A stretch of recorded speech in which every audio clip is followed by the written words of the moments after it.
I think of it as I'm letting go of who I am not and becoming who I am. And that's the person God wants me to be. And God's like, well, this is who I want you to be. Go, but go do it.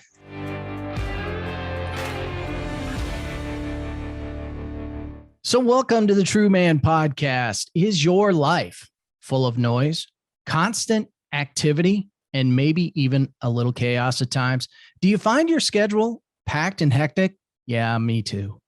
And if you're struggling to find peace, quiet time, and tranquility in your life, and even hear God's voice more clearly, wow, I have a show for you today. So welcome to the True Man Podcast. Rich Lewis, he's an author, speaker, and a coach who focuses on centering prayer as a means of inner transformation.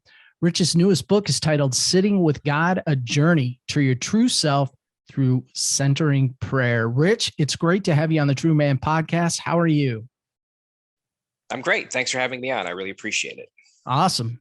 Rich, I really love this topic because I can't speak for myself, but I mean, I guess I can't speak for everyone, but for me, sitting in silence for more than a minute sometimes feels like an eternity.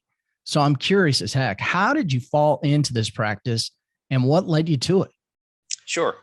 I guess I'd always been attracted to silence. I just didn't know what to do in it. So back in 2011, 2012, I read books by Carl McColman. And he talked a lot about how powerful silence was and how powerful contemplative prayer was. At that time, I don't remember him ever sharing a practice that he did.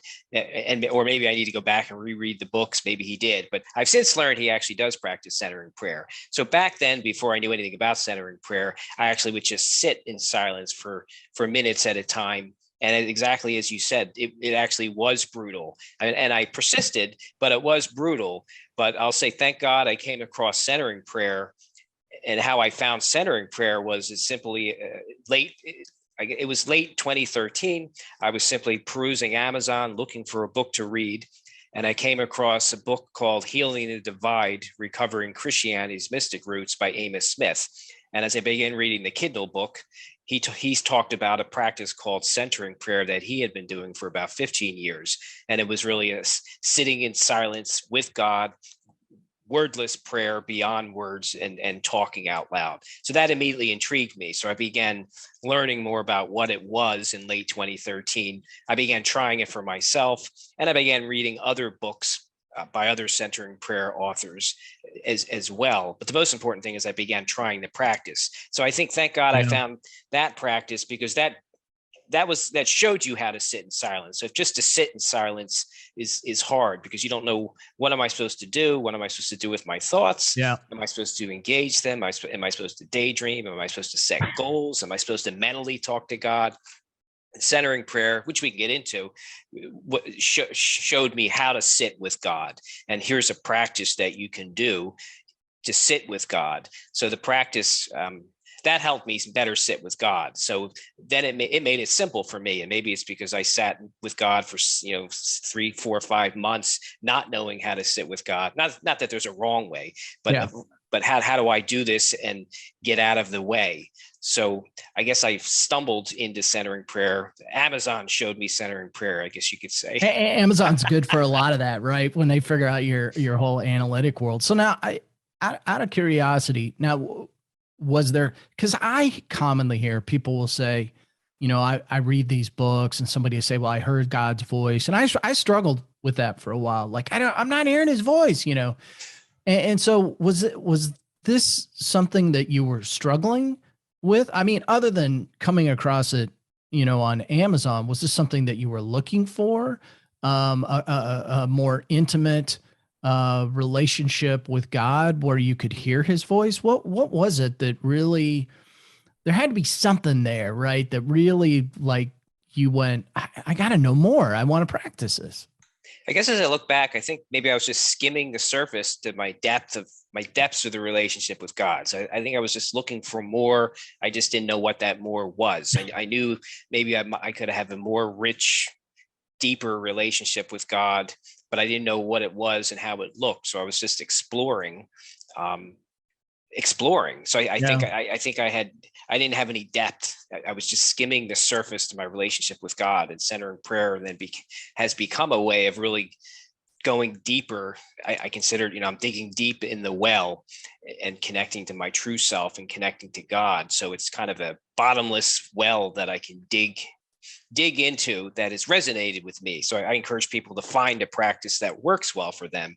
And then once it does, just keep digging in that well or drilling in that well. And this is a great starting point here. So for somebody who's maybe listening to this and going, wow, yeah, I do have a hard time sitting in silence. Like, where do they begin to jump into this? And why don't I quickly give a quick background of what is centering prayer, Sure. how you do it, because they're probably wondering, well, what is this thing and how do you do it? Yeah. What kind of woo-woo is this, right? Before how you start, right? What is this new age thing Rich Lewis is sharing here? Not new age. Okay, I'm just kidding. On. Yeah. But so no, people will say that. But yep. So centering prayer has been around for about 50 years. It was created in the early 1970s by actually 3 Trappist monks, so 3 Catholic priests. At that time, they saw other forms of meditation happening for, I guess, the non-Christian world, and they wanted something for the Christian world. Mm-hmm. So Father William Menager, was reading a 14th century book called The Cloud of Unknowing. And as he read the book, kind of a method of silent, wordless prayer jumped out of the pages as he read it. So he and the other 2 Trappist monks began talking more about it and how to do it. And they put together, I guess, what was called centering prayer. And it's really considered 2 things, a relationship with God. It is considered meditation because people will say you're just meditating. And I'll say, yeah, I am. But it's also considered a relationship with God, because what you do during centering prayer is open to the presence and actions of God within. That's what we believe we're doing during this time. So and how you do it is you sit comfortably with your eyes closed. You introduce what we call a sacred word of 1 or 2 syllables, signifying you're beginning your silent sit and you're opening to the presence and actions of God within. So maybe the words, it could be love, God, ocean, Jesus, beach. So you introduce that word, close your eyes. And then as you're sitting there, when you begin engaging your thoughts, and what I mean by that is when you begin thinking about everything you did before your sit, or you begin thinking about the errands you're going to run or the things you have to do that afternoon, you realize now you're not sitting with God, you're sitting with yourself, and you're planning and plotting and thoughts and emotions. So you reintroduce that word to come back to the present moment and the purpose of your sit of just sitting with God and opening to God and the presence and actions of God within. Let go of your engaged thoughts and then let go of the word, that sacred word again. And you just use that word when needed. So sometimes you naturally bring yourself back.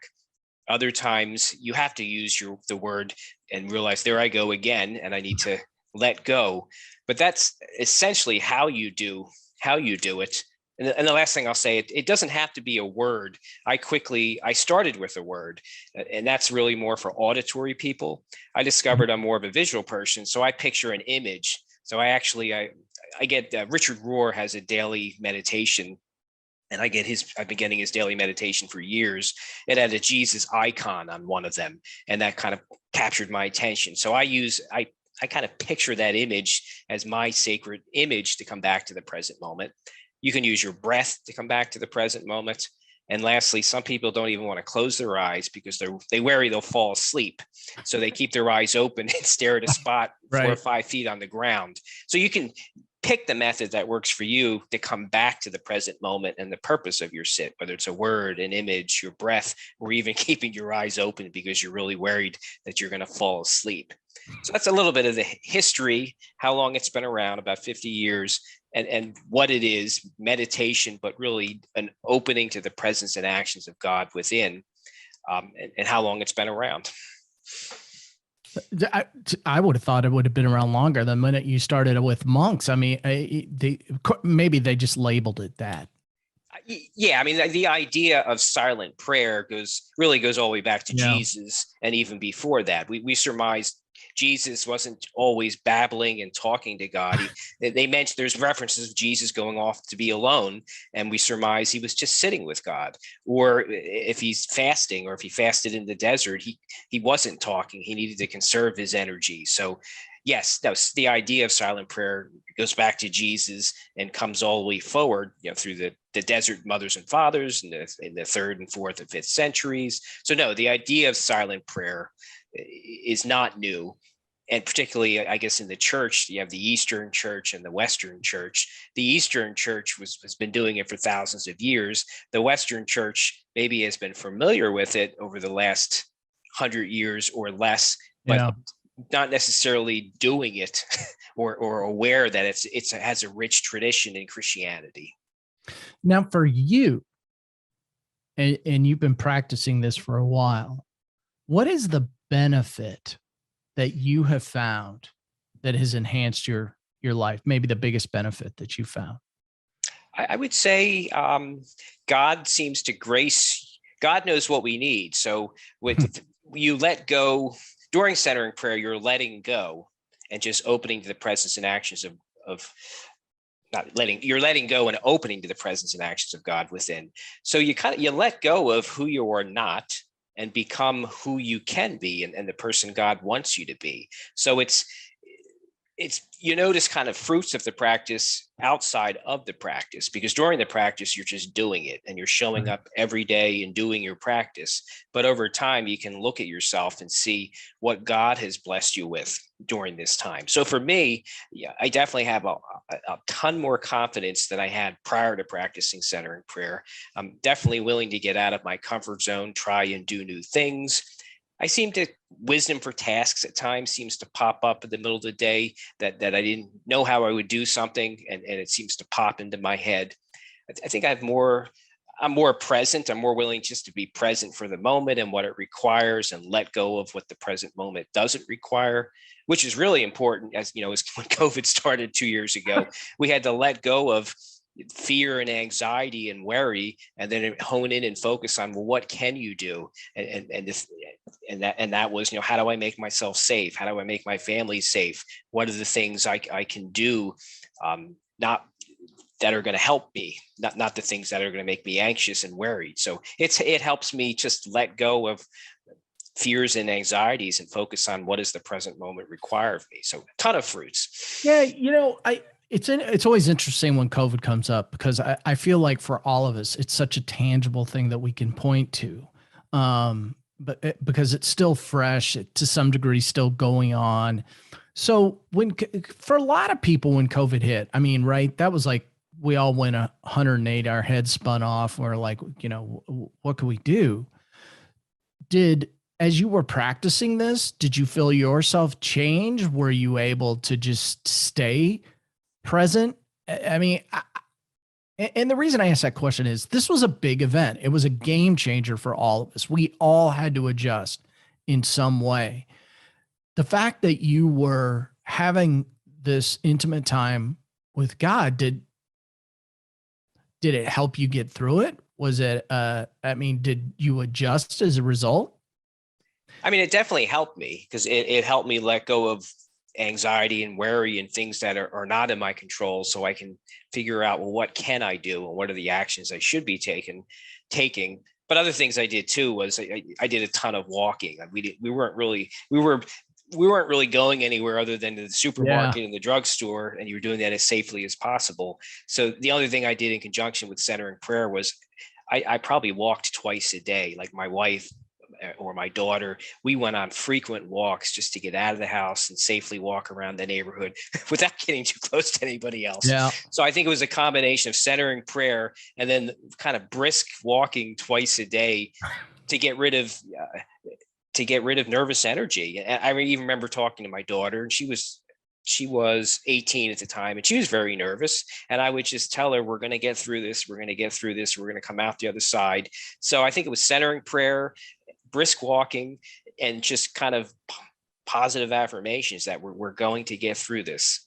Yeah, no. And I'm glad you said that. And the reason I really asked that question was, obviously the show's, really centered around men, dads, but being better husbands and dads. And And, what we always talk about is there's always going to be the next something else is going to happen. And so, COVID is such a tangible thing, major thing in all of this that I'm really always want to bring to the table. Hey, guys, here's a tool you can use that can help you better prepare for the next day. Because the doorbell is always going to ring and it's going to be bad news. You're going to get that bad phone call. How do you deal with those things when they occur? And so having a practical thing to go to, a technique, a lot of times I think is really, really big. I think that's what we're talking about here, just in terms of getting quiet and centering in prayer. No, exactly. And maybe to get back to I got into the history of centering prayer, but in terms of, how does I think you wanted to get into, how does someone start? How do you, so what I would suggest is one, take baby steps. So the idea of sitting in silence. So as much as possible, I sit twice a day for 20 minutes, but obviously someone brand new to a silent prayer practice, I'm not going to suggest they sit 20 minutes to start off with, unless they want to. So I would suggest a couple things. One, make it the first thing you do as you begin your day. And even to this day, since I've been practicing centering prayer, that's the first thing I do every morning is I do my centering prayer. So make it the first thing you do before you do anything, and take baby steps. So just try it for 30 days and do it for 1 to 5 minutes, and then resume your day. So first thing in the morning, make it a habit, do it for 1 to 5 minutes, and just try it for 30 days and see if it's a practice that resonates with you. Do they get their money back if they don't like it? Well, then I tell them, and actually I have with some of my coaching clients, sometimes centering prayer isn't the right practice for them. And I find one that is. So like, for example, with centering prayer, as I shared, you're just using the sacred word when needed to come back to the present moment. I've had some people say, I need to repeat it like a mantra. And then I tell them, well, there's actually a practice called Christian meditation, which really is exactly that, where you're saying a mantra over and over again in your head during the time frame. So some people, that centering prayer doesn't work for them and they need a mantra, or for other people, they need a different type of practice. And it could be even walking meditation or painting or photography or something. So I tell people, find a practice. There's a ton of contemplative practice, and let's find the one that will work for you. But then once you've found it, stick with it and try to dig deep in that practice as well, so to speak. Yeah. So when you're teaching people these techniques, what's the biggest challenge they face in trying to get started and have that quiet time? I went through this personally. That's why I wanted to ask, where as I was doing prayer meditation that I do, I mean, I had to start with 1 minute, 3, 5, 10, and then it just, after a while, 20 minutes doesn't seem that long. 20, 30 minutes, seems fairly easily, but you have to work your way into it. So what are some of the challenges that people face when they're trying to get started in this? A couple. Some, you have to be disciplined to do it. So some people, or they're not even disciplined to do it. So that's where I say, make it, if you're going to try it for the first time, make it the first thing you do, and just get up 5 minutes earlier and do it. But you have to make yourself do it. I can't make someone do it. So that's one challenge. Is some people say, I don't have the time, and I'll tell them, well, I think you do. And I think you even can get yourself up 5 minutes earlier and just make yourself do the practice. Is one hurdle. Another hurdle is thoughts come up during this time. So, and I just have to explain to people, it's a natural part of the process. Centering prayer and thoughts go together. That's what happens during centering prayer. When you're sitting in silence, you have thoughts. You begin thinking of the past, or maybe of trauma, or maybe of things that are wearing you. And that's where you have to use your sacred word to let go of that and come back to the present moment. So I kind of remind them that thoughts are always going to be a part of the process, and just go with the flow, so to speak. It's going to be part of the process. There's going to be some sessions where you have racing thoughts, and there's going to be other sessions where they're not as racing. And that happens to me too. And that doesn't mean you failed at centering prayer. Is if you show up, you're doing it right. And then the last one is some people, if they don't think God likes them, then it can be hard for them to sit in silence. If they think God doesn't love them and God is criticizing them, then we kind of have to talk about that. So we have to talk about, well, why do you feel that way?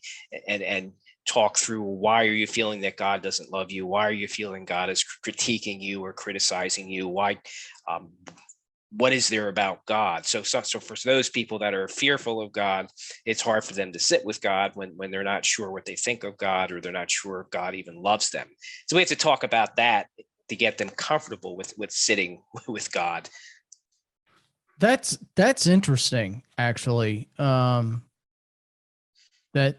people would feel that God doesn't love them. Is that a symptom of other things that have come up in their life typically? It could be, some of it is a symptom of if they had a father that, if they had an unfortunately abusive relation, whatever happened in their past with their fathers, whatever kind of abuse it was. Yeah. So when they're sitting with God, they're thinking of they're sitting with their father, and that scares them. So. Yeah.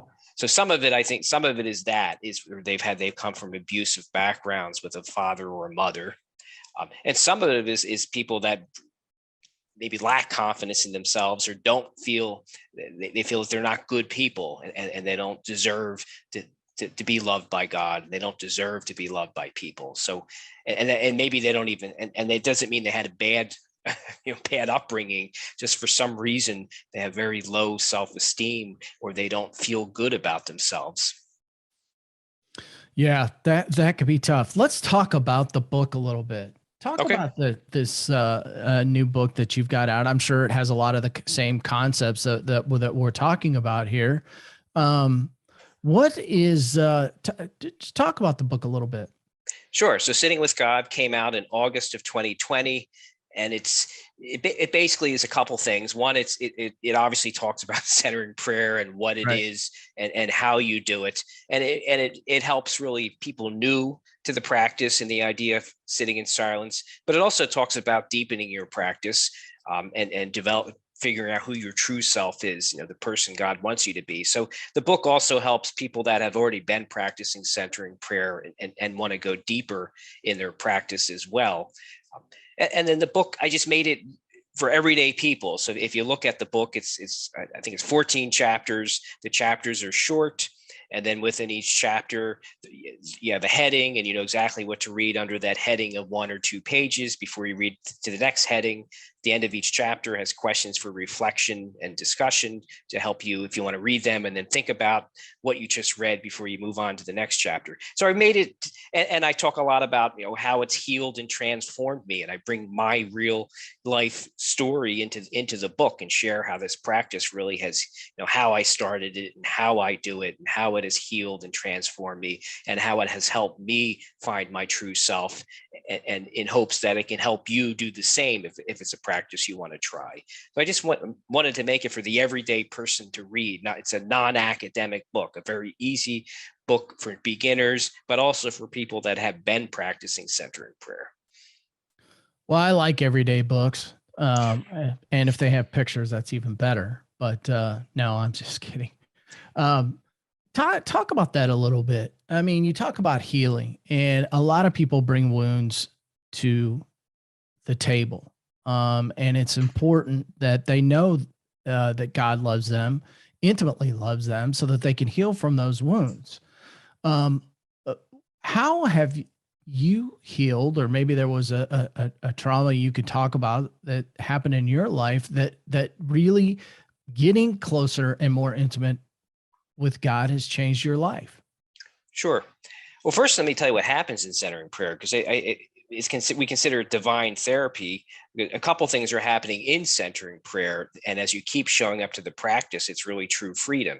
So one, as I mentioned, you're letting go of your thoughts and emotions every time you have them. So one, you're continuously letting go of things you don't need to keep thinking about, and harmful thoughts or things that just make you worried or anxious or sad. So you're letting go. But what else happens too, though, is as you're sitting there, repressed thoughts start coming out that you didn't know you had.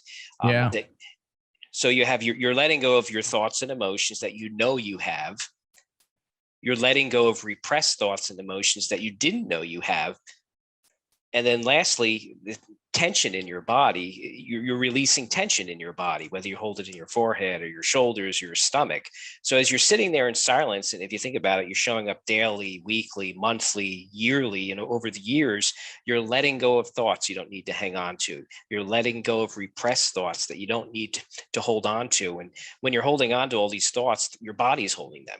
And then you're letting go of stress and tension in your body. So you're really freeing yourself from thoughts, emotions, stress, emotional stress, physical stress. And we don't need to carry all this baggage, emotional and physical baggage with us. So you're healing yourself every time you sit, whether you realize it or not. You're healing yourself, and I consider it true freedom. Whether I'll actually get to the point where I have absolutely no physical or emotional stress would be nice. And maybe there are monks, and you could probably see people and you'll look at them and they just glow, and they're more happy, and maybe they're meditating hours and hours a day. But so that's what happens is you're letting go of all the emotional baggage of a lifetime that we don't need to hang on to. So for me, I guess it's really healed all of that. And I'm still very much work in progress, but I'm letting go of who I am not and all the things I tell myself that I'm not the right person for this task, or I don't have the confidence, or I'm too young to try this, or I'm too old to try this, or who am I to think I'm even in the ballpark of this person, and this person's years ahead of me. Let him do it. You're letting go of all of that, and trauma. I'm letting go of trauma that I didn't know I had. I'm letting go of stress, tension in my body. So it's just, I think of it as I'm letting go of who I am not, and I'm becoming who I am. And that's the person God wants me to be. And God's like, well, this is who I want you to be. Go, but go do it.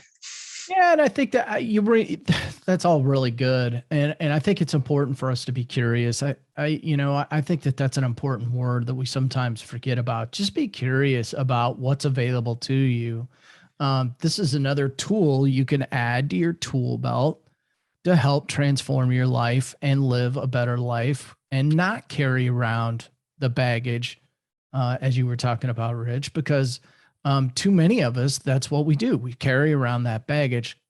It's just simply not necessary. There's too many great things out there that we can do, that we can utilize, and centering prayer is one of them.